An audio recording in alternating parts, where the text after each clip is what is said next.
जिन जिन भाइयों का कुरुक्षेत्र विश्वविद्यालय ये जो यूनिवर्सिटी है उसमें जो है 11 तारीख को जो परीक्षा है समावेशी विद्यालय का सृजन यानी क्रिएटिंग एंड इंक्लूसिव स्कूल का परीक्षा है। तो आज मैं इसमें सुगेश क्वेश्चन बताता हूँ कि इसमें क्या पढ़े कि एक दिन में आप जो है अच्छा लिख पाए, क्वेश्चन आपका हूबहू फंस जाए। देखिए, पहला है इसमें कि समावेशी शिक्षा।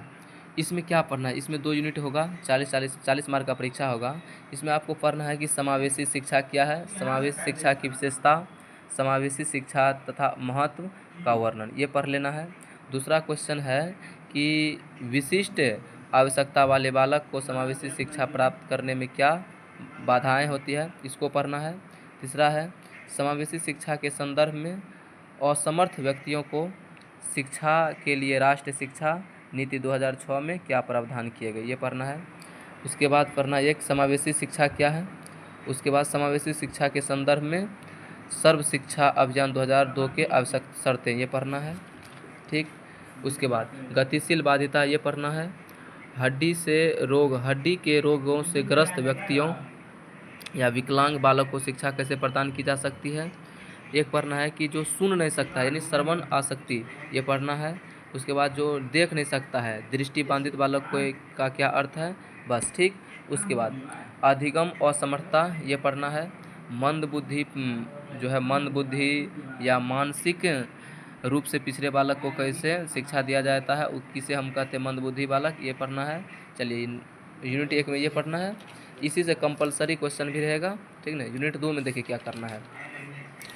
यूनिट 2 में आपको पढ़ना है, क्या पढ़ना बताते हैं। यूनिट 2 में एक तो पढ़ना है कि विद्यालय तत्परता का विस्तृत टिप्पणी कीजिए, यानी ये पढ़ना है एक। उसके बाद एक और पढ़ना है समावेशी शिक्षा में अध्यापक सक्षमता, कक्षा अध्यापक, संसाधन अध्यापक की भूमिका, ये पढ़ना है, ठीक ना। उसके बाद परामर्श क्या है, ये पढ़ना है। और निर्देशन क्या है, ये पढ़ना है।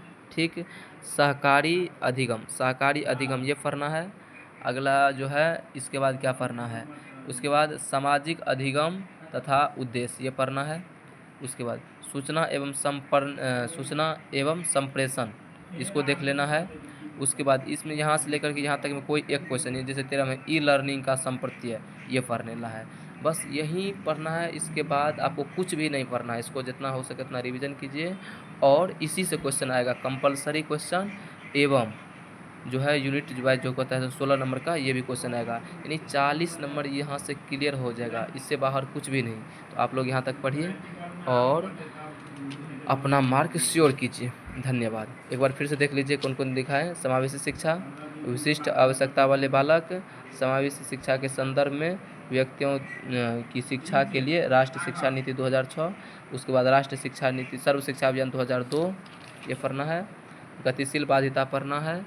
हड्डी के रोग से ग्रस्त विकलांग बच्चों को कैसे शिक्षा प्रदान किया जाएगा, ये। श्रवण अपंगता की परिभाषा देना है। दृष्टि बाधित बालक को कैसे पढ़ाया जाएगा। उसके बाद अधिगम असमर्थता का अर्थ बताना है, मंद बुद्धि का अर्थ बताना है।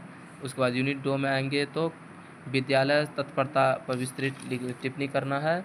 समावेशी शिक्षा में अध्यापक का क्या योगदान होता है, ये करना है। उसके बाद निर्देशन की परिभाषा देना है, निर्देशन का महत्वपूर्ण अंग क्या, ये बताना है। परामर्श क्या है, ठीक है। उसके बाद सहकारी अधिगम से आप क्या समझते, ये बताना है। उसके बाद व्यावसायिक अधिगम और रूढ़िवादिता, इसको बताना है। सूचना और संप्रेषण के बारे में बताना है।